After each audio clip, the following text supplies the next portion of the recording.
Hi everybody, very warm welcome to Tea at the Ritz today. I'm delighted to see all of you and have your company, so thanks for joining me. Now we've just finished the most amazing fashion competition. It's been brilliant fun. Three categories, which were colour, smart casual and tea at the Ritz. An opportunity for all of you to go to your wardrobes and find three lovely outfits, take photographs of yourself and then post them onto Super Troopers or send them to us. And we've been delighted to receive them. I've been delighted to see them all. And they've now been sent off to our judge, who's called Josephine Lalwan at Chic at Any Age. Goodness knows how she's going to make her decision. But I just wanted to thank you, really, really, really big thank you to all of you, because it's been fantastic. And I think you've enjoyed it as well. Enjoyed seeing all the different outfits and fashions and styles, but also perhaps participating and having an opportunity to put on some different clothes and have a bit of fun.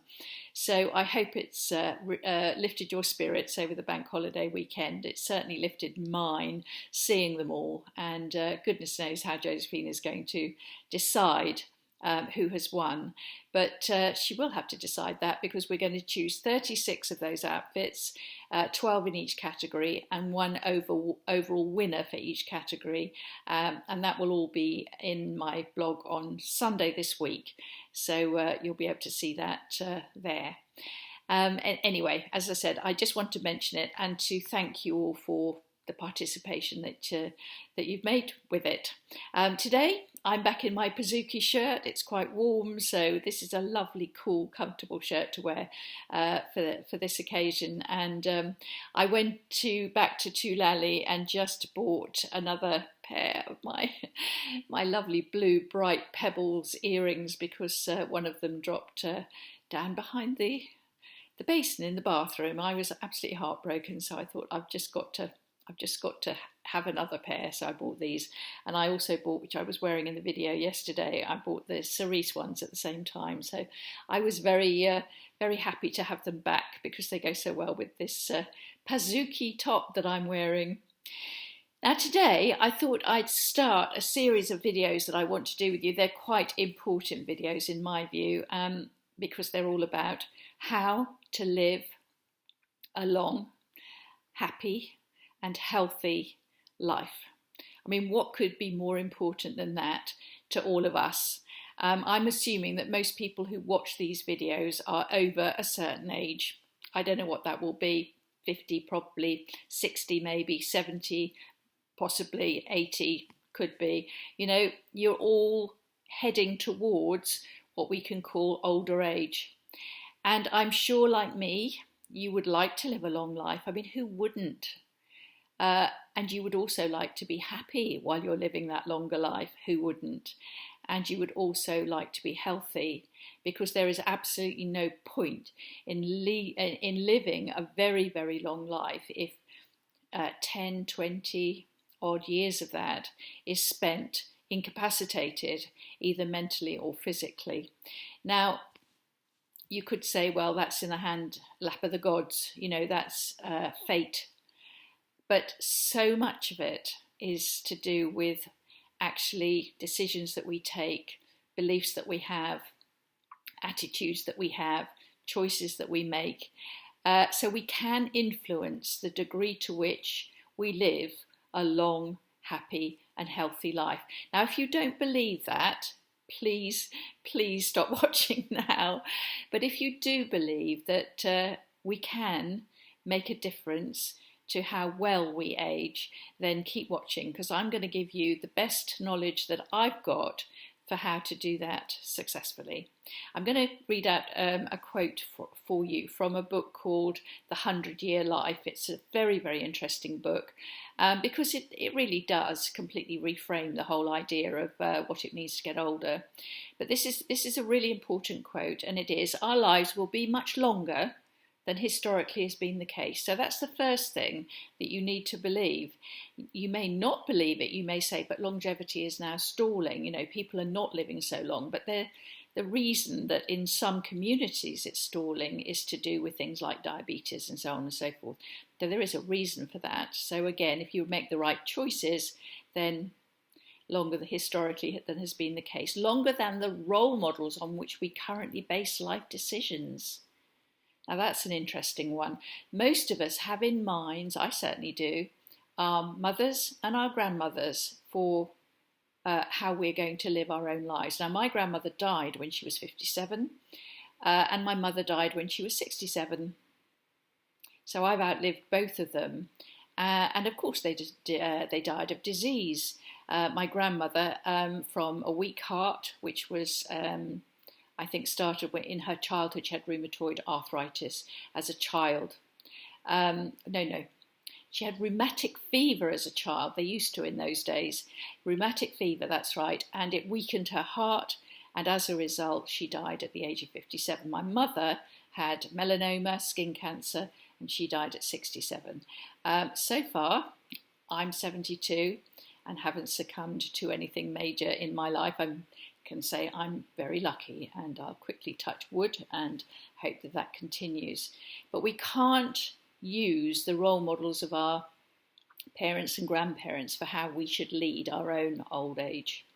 And finally, we're going to live longer than is assumed in our current practices and institutional arrangements.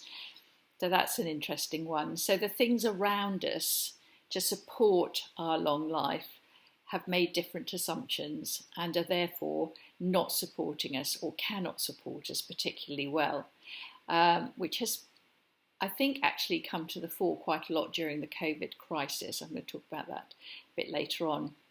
So what are the statistics? Let me give you some statistics. These are all things they're facts, basically.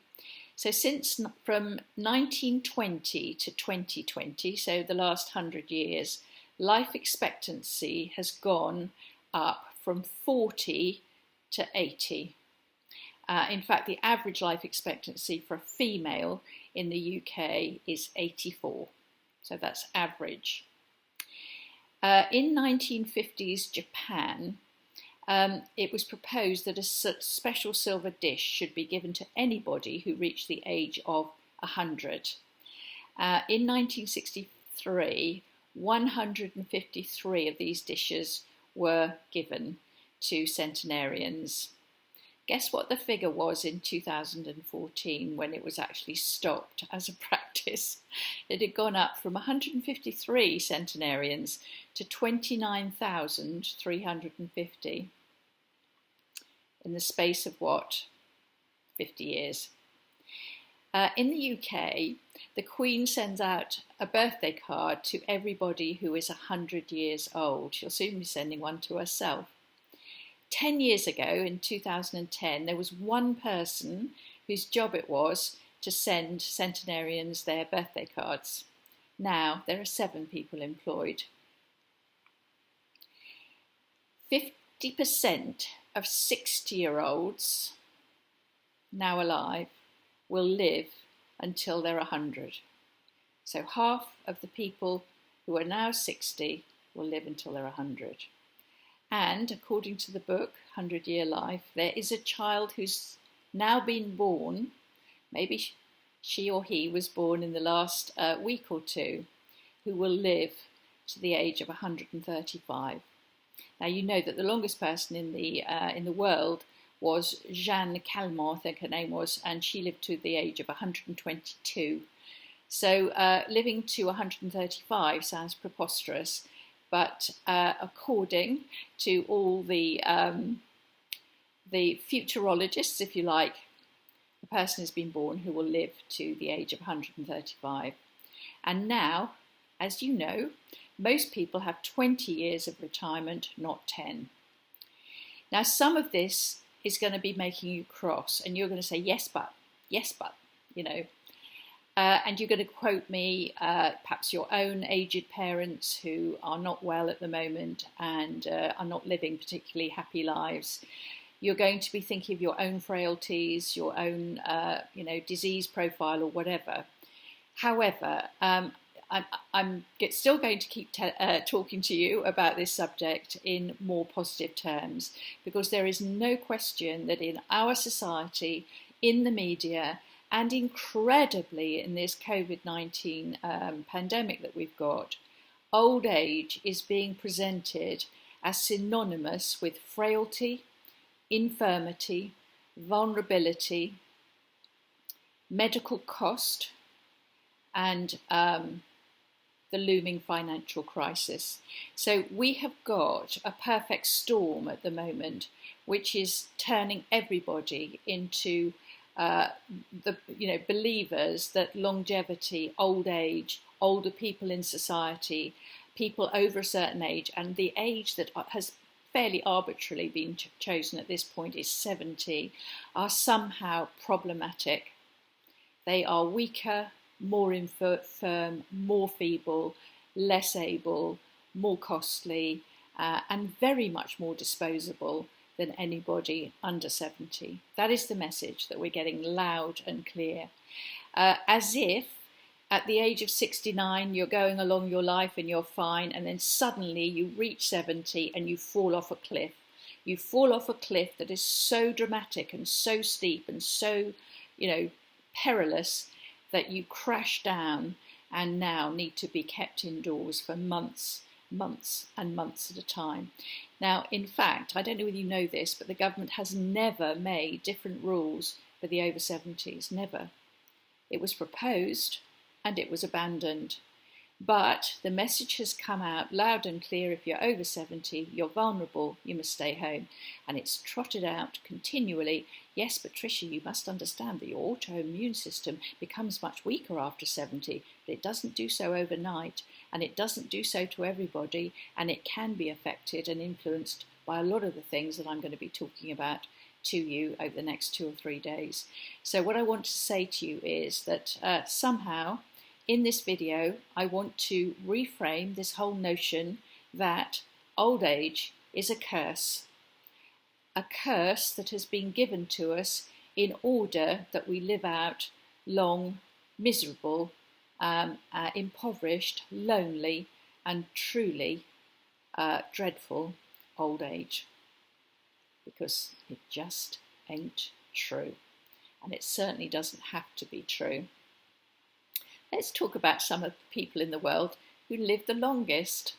There's 4 that stand out, and these are people that as a community live ridiculously long lives. So they, most of them make it to 100 as a group. So the first is in Sardinia. Men, which is unusual because it's mostly older women who live longer lives than men. They're shepherds, and this group has been studied, and their diet is hugely Mediterranean, as you will imagine, and there are special beans that they eat in this locality. And that's true of another group in Ikaria in Greece. So again, they have 120 different kinds of beans, which are a high source of protein.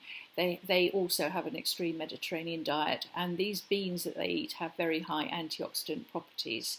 I am finally on Friday going to make a video about longevity and food. There's 2 others that are worth mentioning. There's a group in Japan.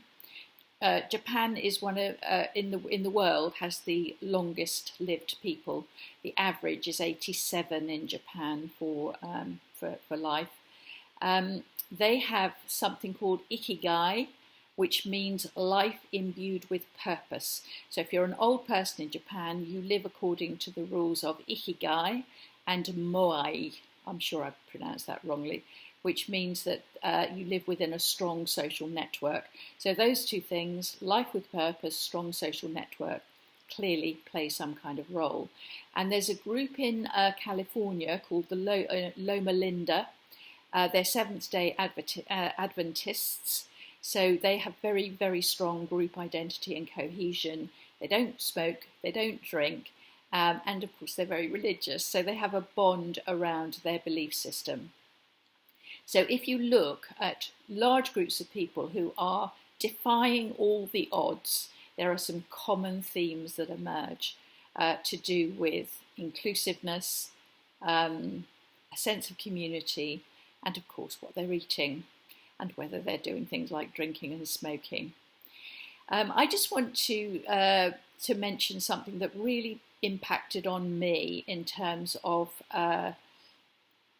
well, I suppose, yes, what I believe, but also a confirmation of what I already believed, to be honest with you. It was a Channel 4 programme in 2017, and it was called Retirement Home for the 4-year-olds or something. Anyway, it was 10 4-year-olds who were encouraged to go in for several weeks to a retirement home and interact with a group of 10 very old people. They were in their late 80s, 90s, to see if there was any impact on these older people's lives from mixing regularly with a group of utterly delightful 4-year-olds. They tested them at the beginning and found that a lot of them were depressed, they were lonely, they were full of anxieties around everything, around their health and so on and so forth. And many of them had completely lost their confidence socially and also physically. The interactions were all about encouraging love between these two groups, kindness, giving them tasks, responsibilities. This is the old people, of course. And what was delightful about the 4-year-olds is that they don't have the same, I don't know what the word is, prohibitions around older people that some do. So they would touch and hug and kiss. Fortunately, this wasn't during a pandemic. The old people hold their hands, and of course, the old people in the experiment, if you like, were absolutely delighted by this. So guess what? After a few weeks of these wonderful interactions that were totally heartwarming, they tested the old people again and discovered that everything had improved. Their mood had become enhanced, their depression had gone down, they were much more mobile, so physically they were stronger, more mobile, and their memories had improved. So just a few weeks of contact, having a purpose, having something to look forward to, having an interaction with a very lively and very energetic group of little people who were full of excitement and enthusiasm and love, and then doing it within a structured task-based situation where they had to prepare things like parties and sports days and entertainment and so on and so forth, had completely and almost radically altered the way that these older people were feeling and behaving. Now that brought home to me many, many things to do with how we treat old people in old people's homes, how we see them, our expectations of them, and in this crisis, just how disposable and almost dispensable these people have been seen as being. That so what? They were going to die anyway. What did it matter if COVID-19 took them away a few months earlier? Well, that is absolutely not the point as far as I'm concerned. And I know all the arguments and I know what some of you will say to me. However, I still feel that this is something that needs to be investigated, because the ageism that is inherent within that belief and attitude, I think needs to be challenged very, very strongly. Now, a long, healthy old age is dependent on 3 things. One is public health and your access to it, as we've seen in the COVID-19 response. So we do need a very strong healthcare system around us to support us in order to live a longer and healthier life. And when that fails us for some reason or another, then we are very definitely more vulnerable to dying. We need education, and I want to talk to you about that. So we need to educate ourselves about what it means to live a long and healthy life. We all owe it to ourselves to be as clued up as we possibly can be about this subject. And we also need to confront, challenge and change our own beliefs, behaviours and attitudes. Okay? I hope I haven't banged the drum too hard. I'm going to finish with a poem. It's called Crabbit Old Woman. And I think it's what a lot of people think of when they think of old age. It's quite long. What do you see, nurse? What do you see? What are you thinking when you look at me? A crabbed old woman, not very wise, uncertain of habit, with faraway eyes, who dribbles her food and makes no reply. When you say in a loud voice, I do wish you'd try, who seems not to notice that the things that you do, and forever is losing a stocking or shoe, who unresisting or not lets you do as you will, with bathing and feeding, the long day is fill. Is that what you're thinking? Is that what you see? Then open your eyes, nurse. You're looking at me. I'll tell you who I am as I sit here so still, as I rise at your bidding, as I eat at your will. I'm a small child of 10 with father and mother, brothers and sisters who loved one another, a young girl of 16 with wings on her feet, dreaming that soon now a lover she'll meet, a bride soon at 20, my heart gives a leap, recalling the vows that I promised to keep. At 25 now I have young of my own who need me to build a secure happy home, a woman of 30, my young now grow fast, bound to each other with ties that should last. At 40 my young sons have grown and are gone, but my man is beside me to see I don't mourn. At 50 once more babies play round my knee. Again we know children, my loved one and me. Dark days are upon me, my husband is dead. I look at the future, I shudder with dread. For my young are all rearing young ones of their own, and I think of the years and the love that I've known. I'm an old woman now, and nature is cruel. 'Tis her jest to make old age look like a fool. The body is crumbled, grace and vigour depart. There is now a stone where I once had a heart. But inside this old carcass a young girl still dwells, and now and again my battered heart swells. I remember the joy, I remember the pain, and I'm loving and living a life over again. I think of the years all too few, gone too fast, and accept the stark fact that nothing can last. So open your eyes, nurse, open and see. Not a crabbed old woman, look closer, see me. So I don't think we should look ahead with dread that is our fate. I don't know whether you know this, but only 4% of people over the age of 65 in this country, 4%, are in old people's homes. Many others are like 100-year-old Tom, Captain Tom Moore, and our own Queen, who's in her mid-90s now. These are my role models. This is what I'm looking towards, and I'm hoping to be able to help you to look forward in that way too. So thank you for watching, and I'll see you tomorrow. Bye bye.